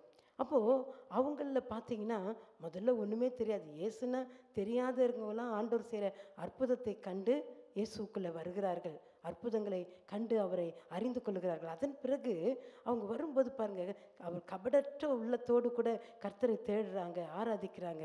அவங்களுடைய ஜெப வாழ்க்கை மாறிவிடுகிறது. அவங்கள கர்த்தர் ஜெபிக்க வைக்கிறார். தேசங்களுக்காக ஜெபிக்கிறவர்களாக சின்ன பிள்ளை மாதிரி ஜெபிப்பாங்க, ஆனால் ஆழமாய் ஜெபிப்பாங்க, எங்களுக்காக ஜெபிப்பாங்க. ஒரு முறை ஒரு ஒரு ஒரு கிராமத்தில் ஒரு குடும்பத்தை ஆண்டவருக்கு கொண்டு வந்து அந்த வீட்டில் அங்கே பார்த்தீங்கன்னா அந்த பாட்டிலேருந்து குட்டி பேரப்பிள்ளை வரைக்கும் எங்கள் 2 பேரையும் அக்கா அண்ணன் அப்படின்னு சொல்லுவாங்க. ரொம்ப பாசமாக இருப்பாங்க. அப்போது அந்த ஒரு முறை நாங்கள் ஊழியங்களுக்கு வெளியே போயிட்டு நாங்கள் வரும்பொழுது நாங்கள் மேலே எங்கள் வீட்டை இடித்து நாங்கள் சர்ச் கட்டியிருக்கிறோம். அந்த மேலே அவர்கள் ஜெபம் பண்ணி கொண்டிருக்காங்க. அடிக்கடி வந்து எல்லோரும் ஜெபிப்பாங்க, அது மாதிரி வந்து ஜெபிக்கிறாங்க. நீங்களாம் வந்து நல்ல ஒரு அருமையான ஆலயத்தை கர்த்தர் கொடுத்துருக்கிறார், வந்து ஜெபிக்கிறோமா அதே தெரியல. அல்லேலூயா. ஜெபிக்கிறோமா? இரவு விழிப்பு ஜெபத்துக்கே வர முடியல. நம்ம மந்த்லி ஒன்ஸ் நல்ல ஒரு அருமையான ஆராதனையோடு கூட ஜெபம் நடக்கிறது. பங்கெடுங்கள் என்று அன்போடு சொல்லிக்கொள்கிறேன். சரி, ஜெப காரியங்கள் ஒருவேளை நம்முடைய வாழ்க்கை காரியங்கள் சிலது முடியாமல் இருக்கலாம், நம்ம வந்து அட்டன் பண்ண முடியாமல் இருக்கலாம். ஆனால் நம்ம வளர வேண்டிய காரியம் நம்ம ஜெபத்தில். அப்போ பார்த்திங்கன்னா அந்த அம்மா ஜெபிக்கிறாங்க, அந்த பாட்டி அம்மா. நாங்கள் வரோம், அங்கே வரும்பொழுது அங்கே மேலே அவங்க ஜெபிக்கிற சத்தம் கேட்குறது. அப்போ சொல்கிறாங்க, ஏசப்பா அக்கா அண்ணன் போயிருக்கிறாங்க, ஊழியத்துக்கு போயிருக்கிறாங்க, அவங்கள பாதுகாத்துக்குங்க. அவங்க கூடயே போகணும். நீங்கள் ஏசப்பா நீ போயிடணும், நீ நீ கூடயே போகணும், அக்கா அண்ணன் கூட போகணும், பத்திரமா அவங்கள பார்த்துக்கணும், அவங்கள பத்திரமா கொண்டு வரணும். அவங்க மேலே ஒரு தூசு கூட படக்கூடாது. எனக்கு நீ அவங்க மேலே ஏதாவது ஒரு தூசு பட்டுச்சுன்னா ஏசப்பா நான் உங்ககிட்ட தான் கேட்பேன். பார்த்தீங்களா, அவங்களுடைய அந்த உள்ளம் பாருங்கள், குழந்தை மாதிரி செபிக்கிறாங்க. ஆனால் உள்ளத்தில் வளர்ந்து அவங்களுடைய எண்ணம் என்ன, எங்களுடைய ஊழியக்காரர்கள் பத்திரமா போயிட்டு பத்திரமா வரணும், அவங்களுக்கு ஒரு தீமையும் வரக்கூடாது. ஹல்லேலூயா, ஹல்லேலூயா. அப்போது இப்படி இன்னும் பல காரியங்களை சொல்லலாம். இன்றைக்கு கர்த்தர் நம்மை வளர வைக்க விரும்புகிறார். நீங்கள் விழித்திருங்கள், விசுவாசத்தில் நிலைத்திருங்கள், அதோடு கூட புருஷராக இருங்கள், திடன் கொள்ளுங்கள். ஆமேன், ஹல்லேலூயா. அப்போ எல்லாருக்கும் சேர்த்து தான் ஆண்டவர் சொல்லிக்கிறார். புருஷர்னா ஒன்லி ஜென்ஸ்க்கு மட்டும் இல்லை, ஆண்டவர் ஆண் என்றும் பெண் என்றும் இல்லை, கிறிஸ்துவுக்குள் என்று சொல்லப்பட்டிருக்கிறது. ஆமேன். அப்போ நம்மளை எல்லாரையும் ஆண்டவர் திடனாக இருக்க, திடமனதாக இருக்க ஆண்டவர் வைத்திருக்கிறார். ஆமேன் சொல்லுவோமா? ஹல்லேலூயா. திடன் கொள்ளுங்கள், வசனம் சொல்லுகிறது, நீங்கள் புருஷராக இருங்கள், திடன் கொள்ளுங்கள். அப்படி திடன் கொண்டிருந்தால் தான் உலகத்தில் எத்தனை உபத்திரம் வந்தாலும், எத்தனை போராட்டம் வந்தாலும், எத்தனை விதமான பிரச்சனைகள் நமக்கு வந்தாலும் நாம் புருஷராக இருந்து அதை ஜெயிக்க முடியும். இயேசு சொன்னார் யோவான் 16:33, நீங்கள் உங்களுக்கு உலகத்தில் உபத்திரம் உண்டு, ஆனாலும் திடன் கொள்ளுங்கள், நான் உலகத்தை ஜெயித்தேன். அப்போ ஜெயமுள்ள ஒரு வாழ்க்கை ஆண்டவர் நமக்கு வைத்திருக்கிறார். அந்த வாழ்க்கை பாதையில் நாம் புருஷராக இருப்பதற்கு ஆண்டவர் பேசுகிறார். ஆமேன். எத்தனை பேர் நாங்கள் வளரப்போகிறோம்? ஹல்லேலூயா, ஹல்லேலூயா. சில அட்வர்டைஸ்மெண்ட் வரும், நான் நினைக்கிறேன் ஹார்லிக்ஸ் அந்த மாதிரிலாம், நான் வளருகிறேன் மம்மி அப்படின்னு சொல்லும். இப்போ நாம் ஆண்டவர்கிட்ட சொல்லுவோம், ஆண்டவர் வளருகிறேன் டேடின்னு சொல்லுங்கள். ஆமேன். ஆண்டவர் நம்மை வளர வைப்பார். பக்கத்தில் பார்த்து சொல்லுங்கள், நீங்கள் வளர வேண்டும். ஹல்லேலூயா. கர்த்தர் உங்களை வளர பண்ணுவார், ஆசீர்வதிப்பார். கடைசியாக நாம் இன்னொரு காரியத்தை, ஒழிந்து போகிற ஒன்று உண்டு, ஒழியாத ஒன்று இருக்கிறது. 2 Corinthians chapter 3, 2 கொரிந்தியர் 3ஆம் அதிகாரம், அதில் 8ஆம் வசனத்தை நாம் வாசிக்கும் பொழுது, ஒழிந்து போகிற மகிமையுடைய அந்த ஊழியம் அப்படிப்பட்ட மகிமை உள்ளதாக இருந்தால் ஆவிக்குரிய ஊழியம் எவ்வளவு அதிக மகிமை உள்ளதாக இருக்கும். ஒழிந்து போகிற மகிமை, ஒழியாத மகிமை. ஹல்லேலூயா. ஒழிந்து போகிற காரியம் முத்தின 7ஆம் வசனத்தில் வாசித்தோம்னா, மோசையுடைய அந்த முகத்தில் மகிமை பிரகாசம் உண்டானுச்சு. இஸ்ரவேல் புத்திரர் அவன் முகத்தை பார்க்க முடியாமல் அவங்க இருந்தாங்க. அதனால் என்ன செஞ்சார், அவங்க முக்காடு போட்டு கொண்டாங்க என்று சொல்லி வேதம் சொல்லுகிறது இல்லையா, அந்த அளவுக்கு. அப்போ வசனம் சொல்லுது, ஒழிந்து போகிற மகிமை, அது ஒரு காலத்தில் அது ஸ்டாப்டு, அந்த மகிமை, அந்த க்ளோரி ஸ்டாப் ஆயிடுச்சு. ஆனால் ஒழிந்து போகாத ஒரு ஆவிக்குரிய மகிமை இருக்கிறது. அது பரிசுத்த ஆவியானவர் கொடுக்குற மகிமை. ஆமென், அல்லேலூயா. அடுத்த வசனங்கள்லாம் பாருங்களேன். அங்கே சொல்லப்பட்டிருக்கிறது 11th verse பார்க்கலாம். அங்கே சொல்லப்பட்டிருக்கிறது, கவனிங்க. அன்றியும் ஒழிந்து போவதே மகிமை உள்ளதாக இருந்ததானால் நிலைத்திருப்பது அதிக மகிமை உள்ளதாக இருக்குமே. மேலும் 13th verse, மேலும் ஒழிந்து போவதின் முடிவை இஸ்ரவேல் புத்திரர் நோக்கி பாராதபடிக்கு மோசே தன் முகத்தின் மேல் முக்காடு போட்டு கொண்டது போல நாங்கள் போடுகிறது இல்லை. அங்கே 17th verse பார்க்குறோம். அங்கே கர்த்தரே ஆவியானவர், கர்த்தருடைய ஆவி எங்கேயோ அங்கே விடுதலை உண்டு. ஹல்லேலூயா. அந்த ஆவியானவர் என்ற முக்காடு, ஆவியானவர் என்னுடைய மகிமையின் பிரசன்னம், அது நம்மை மூடிக்கொள்ளும்போது அது ஒழிந்து போகாத மகிமை. அங்கே மோசே முக்காடு போட வேண்டியதாக போச்சு, அந்த மகிமை ஒழிந்து போகிற மகிமை அதோட ஸ்டாப் ஆயிடுச்சு. ஆனால் பரிசுத்த ஆவியானவர் அப்போஸ்தல நடவடிக்கைகளிலே ஊற்றப்பட்ட அந்த பெந்தெகோஸ்தே நாளிலே ஊற்றப்பட்ட ஆவியானவர் இன்றைக்கும் ஊற்றப்பட்டு கொண்டிருக்கிறார். யோவேல் தீர்க்கதரிசியின் மூலமாய் சொல்லப்பட்டபடியே, அந்த வார்த்தை 2nd chapterல சொல்லப்பட்டிருக்கிறபடியே ஆவியானவர் ஒவ்வொருவர் மேலும் ஊற்றப்படுகிறார். குமாரர் குமாரத்திகள் மேல், வாலிபர்கள் மேல், பெரியவர்கள் மேல், பெண்கள் மேல் ஆவியான் ஊற்றப்படுகிறார். ஊழியக்காரர்கள் மேல், ஊழியக்காரிகள் மேல். ஆமென் சொல்லுங்க. ஹல்லேலூயா. அந்த ஆவியானவருக்கு நீங்களும் நானும் தூரமானவர்கள் அல்ல. ஆமென் சொல்லுவோமா? ஹல்லேலூயா. நீங்கள் நினைக்கலாம், எனக்கு அப்படி அபிஷேகம், ஆவியானவர் இதெல்லாம் எனக்கு தெரியல. நான் பெற்றுக்கொள்ளலை என்று நீங்கள் நினைக்கலாம். ஆனால் ஊற்றப்படுகிற ஆவியானவர் மாம்சமான யாவர் மேலும் தன் ஆவியை ஊற்றுவேன் என்று சொன்னார். ஆமென். நமக்கு எல்லாருக்கும் மாம்சம் இருக்குதானே? எல்லாருக்கும் ஃப்ளஷ் இருக்குதானே? நமக்கு ஃப்ளஷ் இருக்குன்னா நம்ம மேலே ஆவியான ஊற்றப்படுவது நிச்சயம். ஆமென். ஹல்லேலூயா. நம்ம தாகத்தோடு கேட்டால், ஆவியானவரே எனக்கும் உங்கள் அபிஷேகம் வேணும்ப்பா, எனக்கும் உங்கள் மகிமை வேணும், நீங்கள் கேட்டிங்கன்னா ஆண்டவர் கட்டாயம் தருவார். எனக்கு பரிசுத்த ஆவியானவர் பற்றிலாம் ஒன்றும் தெரியாது. நான் ஒரு கேத்தலிக் ஃபேமிலியில் பிறந்தது. ஆண்டவர் என்னை தற்கொலை பாதையிலேருந்து என்னை ரட்சித்தார். எங்களுக்கு வேதம் அதிகமாக தெரியாது, ஆண்டவருடைய அன்பு தெரியாது, வார்த்தைகள் தெரியாது. ஆனால் வேதத்தை வாசிக்க வாசிக்க வாசிக்க, தியானிக்க தியானிக்க ஆண்டவர் மேலே பெரிய அன்பு, விசுவாசம் வந்தது மட்டும் இல்லை, வைராக்கியம் வந்தது மட்டுமல்ல, இந்த வேத வசனத்தில் சொல்லப்பட்டது எல்லாம் அது கட்டாயம் நிறைவேறணும், அது எனக்கு நடக்கணும் என்று நான் ஜெபிக்க ஆரம்பித்தேன். வானமும் பூமி ஒழிந்து போம், என் வார்த்தைகளோ ஒழிந்து போவதில் ஆண்டு சொன்னார் இல்லையா? அந்த வசனத்தின்படி நான் ஜெபம் பண்ணும் பொழுது, வசனங்களை வாசித்து கொண்டிருக்கும் பொழுது அந்நிய பாஷை குறித்த வார்த்தையை நான் வாசிக்க ஆரம்பித்தேன். அதில் என்ன சொல்லப்பட்டிருக்கிறது? பக்தி விருத்தி, சபை பக்தி விருத்திக்காக ஆண்டவர் அபிஷேக பண்ணி அந்நிய பாஷை கொடுக்கிறார் இல்லையா? பக்தி, நமக்குள்ளே பக்தி விருத்தி உண்டாவதற்காகவும் தேவனோடு ரகசியங்களை பேசுவதற்காகவும் என்று சொல்லப்பட்டப்போ எனக்கு இந்த ரெண்டு காரியமும் உள்ள டச் பண்ணிடுச்சு. ஒன்று, தேவனோடு ரகசியம் பேசுறதுக்கு அந்நிய பாஷை, இன்னொன்று பக்தி விருத்தி உண்டாகிறதுக்கு அந்நிய பாஷை. அப்போனா எனக்கு இது வேணும். ஆமென். அப்படின்னு நான் தீர்மானம் எடுத்தேன். அதனால் ஆண்டவர்கிட்ட போய் முழங்கால் படிட்டு, ஆண்டவரே எனக்கு வேணும், எனக்கு வேணும். வேதத்தை வாசித்து 3 நாள் உபவாசம் இருந்து கேட்க ஆரம்பித்தேன். 1 நாள் போச்சு, 2 நாள் போச்சு, ஒன்றும் கிடைக்கல. அப்போ நான் 3ஆவது நாள் ஆண்டவர்கிட்ட சொன்னேன், ஆண்டவரே நீர் பட்சபாதம் உள்ள தேவன் அல்ல, நீர் எல்லாருக்கும் கொடுக்கிறவர். உங்களுடைய தகப்பன் தன் பிள்ளைக்கு அவன் பாம்பை கொடுக்க மாட்டான், கல்லை கொடுக்க மாட்டான். அதே மாதிரி நீ வேண்டிக் கொள்ளும் பொழுது பரிசுத்தாவி கொடுப்பது அதிக நிச்சயம் அல்லவா என்று வேதம் சொல்லுகிறது. பரமபிதா கிட்ட கேட்டால் அவர் கட்டாயம் தருவார் என்று சொல்லியிருக்கிறது. இயேசுவின் நாமத்தில் நான் கேட்கிறேன் என்று சொல்லிலாம் ஜெபம் பண்ணிட்டேன். ஒன்றும் நடக்கலை. 3ஆவது நாள் ஆண்டவர்கிட்ட சொன்ன, ஆண்டவரே நீங்கள் பாரபட்சமற்ற தேவன், ஆனால் நான் ஒருவேளை தகுதி இல்லாது இருக்கலாம், என்னுடைய பாத்திரம் இன்னும் ஒருவேளை சுத்தமாகாமல் இருக்கலாம், என்னை சுத்திகரித்து என் மேலும் உங்களுடைய அபிஷேகம் ஊட்டுங்க.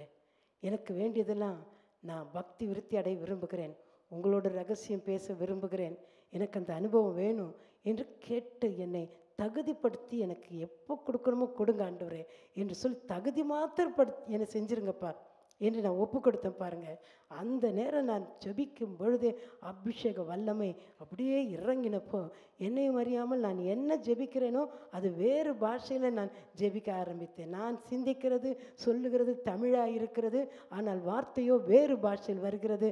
1 மணி நேரத்துக்கு மேலாக அந்நிய பாஷையிலேயே கர்த்தரை துதிக்க கர்த்தர் கிருபை பாராட்டினார். அல்லேலூயா. உங்களுக்கு செய்ய மாட்டாரா? உங்களுக்கு செய்ய மாட்டாரா? உங்கள் வாழ்க்கையில் அந்த மகிமையை ஊற்ற மாட்டாரா? ஒழிந்து போகாத மகிமை. கர்த்தருடைய ஆவி எங்கேயோ அங்கே விடுதலை. கர்த்தருடைய ஆவியானவர் பாருங்க, கடைசி வசனம் அந்த 2 கொரிந்தியர் 3ஆம் அதிகாரத்தினுடைய அந்த 18ஆம் வசனம் என்ன சொல்லுகிறது? நாம் எல்லாரும் திறந்த முகமாய் கர்த்தருடைய மகிமையை கண்ணாடியில் காண்கிறது போல கண்டு ஆவியாயிருக்கிற கர்த்தரால் அந்த சாயலாகத்தானே மகிமையின் மேல் மகிமை அடைந்து மறுரூபப்படுகிறோம். ஆமென். இதெல்லாம் சாதாரணமான வார்த்தை இல்லை. இதை குறித்து நம்ம தியானிக்க போனால் மணிக்கணக்காக தியானிக்கலாம். ஒரு மகிமையின் வாழ்க்கை, மறுரூபமாகிற ஒரு அனுபவம் கர்த்தர் வைத்திருக்கிறார். இயேசு சீக்கிரம் வரப்போகிறார். அவருடைய வருகையில் ரட்சிக்கப்பட்டவர்கள், கிறிஸ்துவுக்குள் இருக்கிறவர்கள் எடுத்துக்கொள்ளப்படுவாங்க. எப்படி தெரியுமா? மறுரூபம் அடைந்து, அவர்கள் மறுரூபம் அடைந்து ஆண்டவரோடு கூட நாம் எடுத்துக்கொள்ளப்படுவோம். அந்த ஒரு வாழ்க்கைக்காகத்தான் நாம் பூரண புருஷராய் மாறுகிறோம். அந்த ஒரு வாழ்க்கைக்காகத்தான் பழைய காரியங்களை ஒழித்து போடுகிறோம். அந்த ஒரு வாழ்க்கைக்காகத்தான் நாம் அன்பிலே வளருகிறோம். அந்த ஒரு வாழ்க்கை ஆண்டவர் வைத்திருக்கிறார். இன்றைக்கு பிரியமானவர்களே, நம்மை ஒப்பு கொடுத்து, ஆண்டவரே என்னையும் உடைய ஆவியில் நான் நடத்தும், மகிமையான அந்த அனுபவத்தை எனக்கு தாரும், மகிமையான அபிஷேகத்தை எனக்கு தாரும்.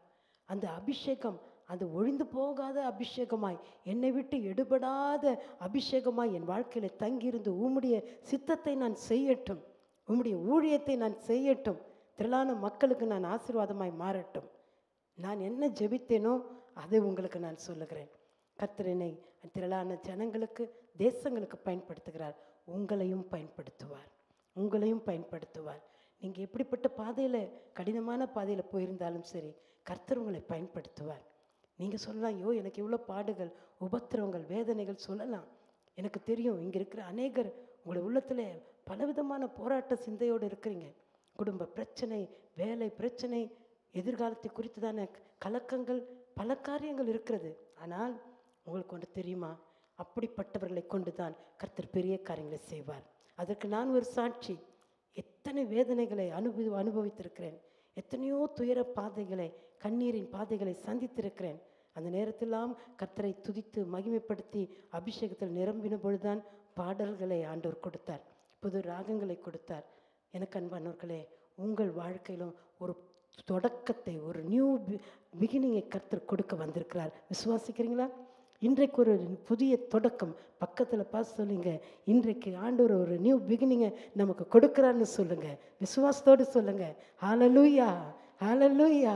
பரிசுத்த ஆவியானுடைய ஊழியம் உங்களுக்கு நிச்சயம் உண்டாயிருக்க போகிறது. நாம் ஜெபிக்க போகிறோம். நம்ம எல்லாரும் எழுந்து நின்று கண்களை மூடி ஆண்டவரை ஸ்தோத்திரம் பண்ணி, ஹல்லேலூயா, ஹல்லேலூயா, கர்த்தருடைய சமூகத்தில் தாழ்த்தலாமா?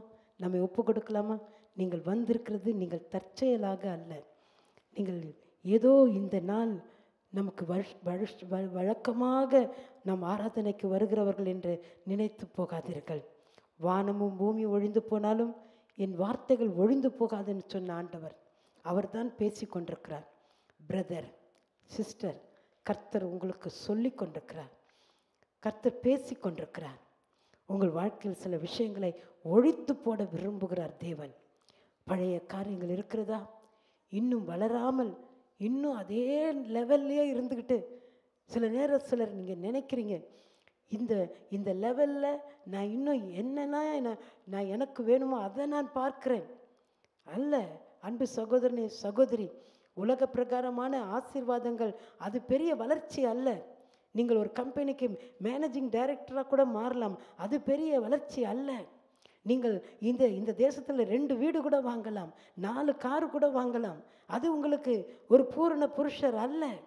நீங்கள் கிறிஸ்துவுக்குள் அன்பிலும் ஆவியிலும் தேவனுடைய சத்தியத்திலும் வசனத்திலும் நீங்கள் வளருகிறவர்களாய் பூரண புருஷராகும்படிக்கு கர்த்தர் உங்களை இன்றைக்கு தெரிந்தெடுத்திருக்கிறார்.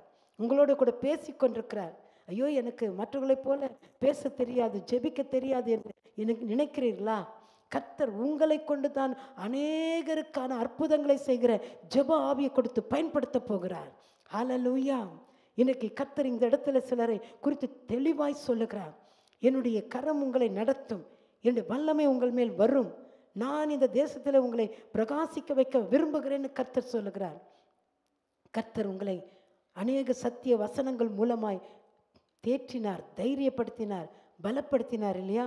இன்றைக்கு பேசிக்கொண்டிருக்கிற ஆண்டவருடைய வார்த்தைகளை விடாதீங்க சிஸ்டர், விடாதீங்க பிரதர். நீங்கள் ஆண்டவருக்கு தேவை, நீங்கள் கர்த்தருக்கு முக்கியமானவர்கள். ஆண்டவர் இன்றைக்கு சொல்லி கொண்டிருக்கிறார். ஹல்லேலூயா. உங்கள் குடும்பத்தின் கவலைகளை தூக்கி எறிந்திடுங்க, உங்கள் பிள்ளைகளை குறித்த பயத்தை தூக்கி எறிந்திடுங்க, உங்கள் வேலை விஷயங்களை குறித்த எல்லா சஞ்சலங்களை தூக்கி எறிந்திடுங்க. பரலோக ராஜ்யம் நமக்காய் காத்திருக்கிறது. இயேசு சீக்கிரம் வரப்போகிறார், அவருடைய வருகை சமீபம். எல்லா அடையாளங்கள் நடந்துவிட்டது. நான் ஆயத்தமாவேன், மற்றவர்களை ஆயத்தப்படுத்துவேன். நான் பூரண புருஷனாய் வளருவதற்கு என்னை ஒப்பு கொடுக்கிறேன். ஹல்லேலூயா, ஹல்லேலூயா. அப்படியே ஒப்பு கொடுத்து கர்த்தரை அப்படியே ஸ்தோத்திரம் பண்ணுவோமா? ஹல்லேலூயா. ஒரு மகிமையான ஊழியம், மகிமையான அபிஷேகம் கர்த்தர் நமக்கு வைத்திருக்கிறார். உங்கள் மேல் அந்த மகிமையின் பிரசன்னத்தை கர்த்தர் இன்றைக்கு அனுப்ப வந்திருக்கிறார். பரிசுத்த ஆவியானவர் எங்கேயோ அங்கே விடுதலை, தேவ ஆவியானவர் எங்கே எங்கேயோ அங்கே விடுதலை. ஆவியானவர் அசைவாடுகிற ஒரு ஸ்தலத்தில் நாம் நின்று கொண்டிருக்கிறோம்.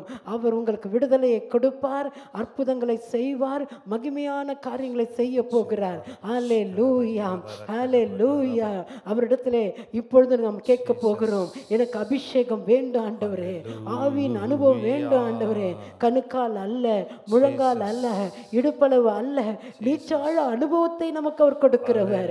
வளருகிற ஒரு அனுபவம், அபிஷேக அனுபவம், திறந்த முகமாய் கர்த்தரை தரிசிக்கிற அனுபவம், ஆண்டவரோடு பேசுகிற அனுபவம், அவருடைய சத்தத்தை கேட்கிற அனுபவம், அவரை தரிசிக்கிற அனுபவம் கர்த்தர் கொடுக்கிறார், கொடுக்க விரும்புகிறார். வந்திருக்கிறார் சிஸ்டர், வந்திருக்கிறார் பிரதர், விடாதீங்க விடாதீங்க, கேளுங்கள் கொடுக்கப்படும், கேளுங்கள் கொடுக்கப்படும். ஆண்டவர்கிட்ட கேளுங்க, எனக்கு தாங்க ஆண்டவரே, தாங்க ஆண்டவரே, எனக்கு தாங்கப்பா, அந்த அபிஷேகம் எனக்கு வேணும் ஆண்டவரே. ஹல்லேலூயா, ஹல்லேலூயா. ஜலத்தின் மேல் அசைவாடின தேவ ஆவியே, பலத்தின் மேல் பலனடைய என்னை நிரப்புவீராக. ஹல்லேலூயா. முழங்கால் அளவு அல்ல, நீச்சாள அனுபவம் தருவீராக. அக்கினி அபிஷேகம் இன்றைக்கு வேண்டும் ஆண்டவரே. என் பாத்திரம் நிரம்பி வழியணும். கேளுங்க ஆண்டவர்கிட்ட. ஹல்லேலூயா, ஹல்லேலூயா. கேட்கிற எவனும் பெற்றுக்கொள்ளுகிறான் என்று வேதம் சொல்லுகிறது. கேட்கிற நமக்கு கர்த்தர் கட்டாயம் தருவார். இப்பொழுது தடைகள் விலகுகிறது. சிலருக்குள்ள ஆவியான கிரியை நடப்பிக்கப்படுகிறது. கர்த்தர் உங்களை தொட்டு கொண்டிருக்கிறார். அநேகருடைய உள்ளத்தில் ஒரு மகிழ்ச்சி, உங்கள் பாரங்கள் வெளியேறுகிறது. உங்களுடைய பிரச்சனையை குறித்த எல்லா சிந்தனைகள் வெளியேறுகிறது. எதையும் சிந்திக்காதீங்க. இயேசு இங்கே உலாவிக் கொண்டிருக்கிறார். இயேசு இந்த இடத்திலே உங்களோடு பேசிக் கொண்டிருக்கிறார். Glory glory glory glory Rafah தலா கபா தலா. துதிங்க துதிங்க, ஸ்தோத்திரம் பண்ணுங்க, ஸ்தோத்திரம் பண்ணுங்க, துதிங்க. உங்க வார்த்தைகள் அந்நிய பாஷை பேசக்கூடியவங்க அந்நிய பாஷை பேசுங்க. கர்த்தர் வரங்களை தருவார், வரங்களை அனல் மூட்டுவார், உங்களை பயன்படுத்துவார். ஹல்லேலூயா, ஹல்லேலூயா. அப்படியே இந்த விண்ணக காற்றாகிய பரிசுத்த காற்று நம்ம மேல வரும்படியாய் நம் பாடி ஆண்டவரிடத்துல கேட்க போகிறோம். ஆவியானவர் நம்ம மேல இறங்கி வருவாராக. Glory to Jesus. கண்களை மூடினவர்களாய் கர்த்தரை நோக்கி பார்த்து கேட்டுக்கொண்டே இருப்போம். அவர் நிரப்புவார், நிரப்புவார். Oh, thank you Lord. விண்ணக காற்றே நீர் என்னை நோக்கி வீசிடும், வெண்போராவை போல என் மேல் வந்த மருந்திடும். செவியத்தோடு கேட்கலாமா? விண்ணக காற்றே நீர் என்னை நோக்கி வீசிடும், வெண்புறாவை போல என் மேல் வந்த மருந்திடும். ஜலத்தின் மேல் அசைவாடிய தூய தேவ ஆவியே, இருதயத்தை திறந்தவர்களாய் கேட்கலாமா? ஜலத்தின் மேல் அசைவாடிய தூய தேவ ஆவியே, பலத்தின் மேல் பலமடைய என் மேல் அசைவாடுமே, பலத்தின் மேல் பலமடைய என் மேல் அசைவாடுமே. விண்ணக காற்றே நீர் என்னை நோக்கி கைகளை தட்டி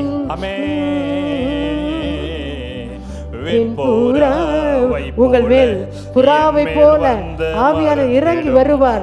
தாகத்தோடு ஏக்கத்தோடு ஆண்டவரை நோக்கி கேட்டுக்கொண்டிருப்போம். மருந்திடம் முழங்காலை முடக்கியது முழங்காலளவு அல்ல.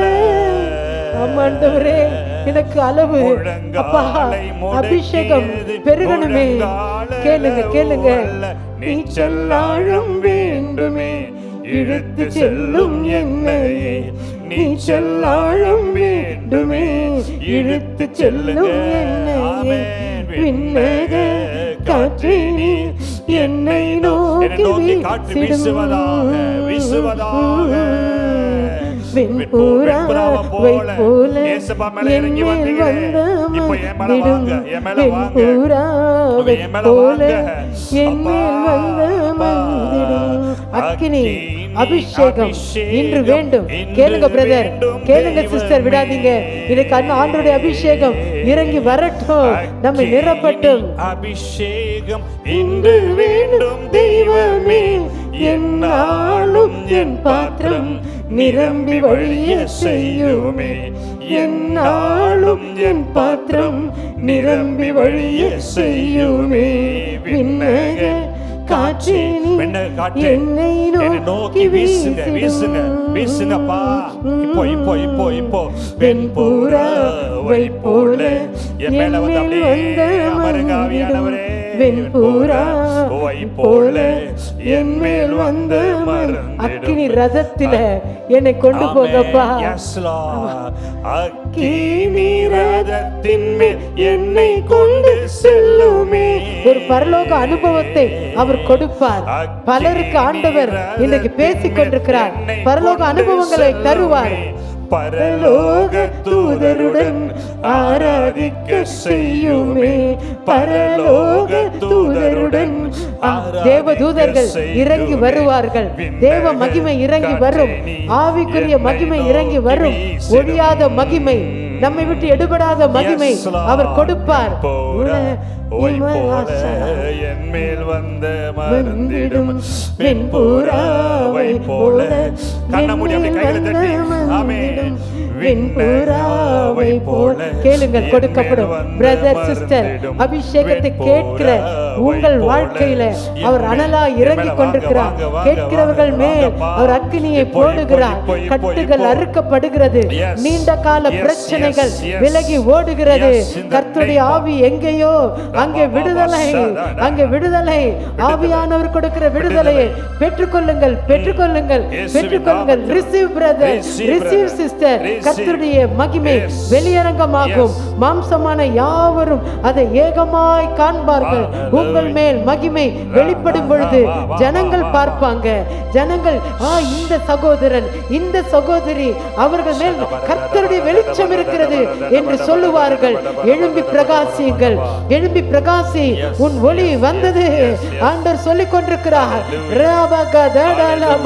ஆண்டவர் எழுப்பிக் கொண்டிருக்கிறார். நீங்கள் தான் நினைக்கலாம் எனக்கு அவ்வளவு ஞானம் இல்லை. இல்ல, ஆண்டவரே உங்களுக்கு ஞானமாய் இருப்பார். இயேசுவே உங்களுக்கு ஞானமாய் இருப்பார். அவர் உங்கள் வாயிலே வார்த்தைகளை போடுவார். இப்பொழுது இப்பொழுது கர்த்தருடைய வல்லமை உங்கள் நாவிலே இறங்கி வருகிற ஒரு நேரம். கேளுங்க, ஆண்டவரே என் நாவை தொடும், என் நாக்கை தொடுங்க. அந்த ஏசாயா நாவை தொட்டது போல என் நாவை தொடும் ஆண்டவரே.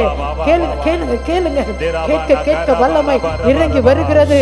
Thank you, thank you, thank you. ஃபயர் இறங்கட்டும், கர்த்தருடைய அக்கினி இறங்கட்டும். ஆண்டவரை கேட்கிறவர்கள் மேல் உம்முடைய மகிமையின் வல்லமை இறங்கி வரட்டும் அப்பா. அக்கினி இறங்கி வரட்டும் அப்பா. ஓ, துதி வல்லமை அபிஷேகம் இறங்குகிறது. ஆராதனை அபிஷேகம் இறங்கி வருகிறது. இனிமேல் உங்களுடைய ஆராதனை வாழ்க்கை ஆவியானவர் அனலாக்குகிறார். ஏற்றுக்கொள்ளுங்கள். Receive sister, receive brother, receive the fire anointing in the name of Jesus Christ, in the name of Jesus Christ. பெற்றுக்கொள்ளுங்கள், பெற்றுக்கொள்ளுங்கள், பெற்றுக்கொள்ளுங்கள், கேட்டு பெற்றுக்கொள்ளுங்கள். in the name of Jesus Christ. கபடல கபடல டல. உங்கள் நாவிலே ஃபயர் இறங்குகிறது. உங்கள் நாவை தொடுகிறார். பலருடைய நாவை தொடுகிறார். அந்நிய பாஷை பேசுங்க.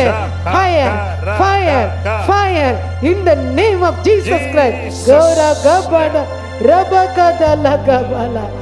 தகப்பனே, உம்முடைய மகிமையான வல்லமை, அக்னியான வல்லமை உம்முடைய ஜனத்தின் மேல் வந்து அமரட்டும். ஆவியானவர் பலரை இன்றைக்கு தொட்டிருக்கிறீர். உள்ளத்துல காணப்பட்ட பாரங்கள் விலகி ஓடுகிறது. கர்த்தர் சொல்றார், புருஷராயிருங்கள், திடன் கொள்ளுங்கள். மகனே, திடன் கொள், பயப்படாதே, எதை குறித்தும் பயப்படாதே. நான் உன்னோடு தான் இருக்கிறேன். நான் உன்னை விட்டு விலகுவதும் இல்லை, உன்னை கைவிடுவதும் இல்லை. கர்த்தர் சொல்லுகிறார், சகோதரி, நீங்க தனியே இல்லை. கர்த்தர் கூட இருக்கிறார். ஆண்டவர் கூட இருக்கிறார். ஆவியானவர் உங்களோடு இருக்கிறார். Thank you Lord. ஒவ்வொரு குடும்பத்தில் இருக்கிற வேதனைகள், பிரச்சனைகள் இயேசுவின் நாமத்தில் நீங்குவதாக. நிறைவானது வரும் பொழுது குறைவானது ஒழித்து போகும். நிறைவு வரட்டும் அப்பா. இந்த பிள்ளைகளுடைய வாழ்க்கையில நிறைவு வரட்டும். இந்த திருச்சபை ஊழியத்துல பெரிய நிறைவை தாரும். பாரத்தோடு விதைத்த விதைகள், கண்ணீரோடு விதைத்த விதைகள் விருதாவாய் போகாதபடி விளைச்சலை காண பண்ணுங்கப்பா. ஒரு பெரிய விளைச்சலை காண பண்ணுங்க. கனி தரும் செடிகள் கொடிகள் எழும்பட்டும். தம்முடைய ஊழியக்காரனுடைய குடும்பத்தை அக்கினி ஜுவாலை ஆக்குங்கப்பா. ஜனங்களை விறகுகள் ஆக்குங்க. கர்த்தருடைய வார்த்தைகள் வெளிப்படட்டும். கர்த்தருடைய வசனங்கள் வெளிப்படட்டும். கர்த்தருடைய மகிமை வெளிப்படட்டும். இந்த தேசத்துக்கு ஆண்டவரே எங்கள் ஒவ்வொருவரையும் நீர் ஆசீர்வாதமாய் வைப்பீராக. அப்படியே வலது கரத்தை உயர்த்தி இந்த அமெரிக்க தேசத்தின் மேல் தேவ மகிமையை நாங்கள் கட்ட விழுக்கிறோம். 50 மாநிலங்களிலும் கர்த்தருடைய அக்கினியை இறக்குகிறோம்.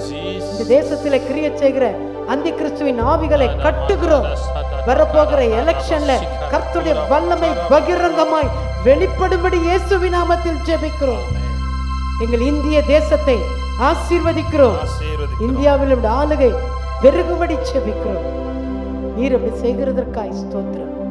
இந்த பலத்த கருத்திலே எங்களை தாழ்த்துகிறோம். அப்பா, நீர் எங்களுக்கு கொடுத்த பாரத்தை நாங்கள் சுமந்து வந்தோம்.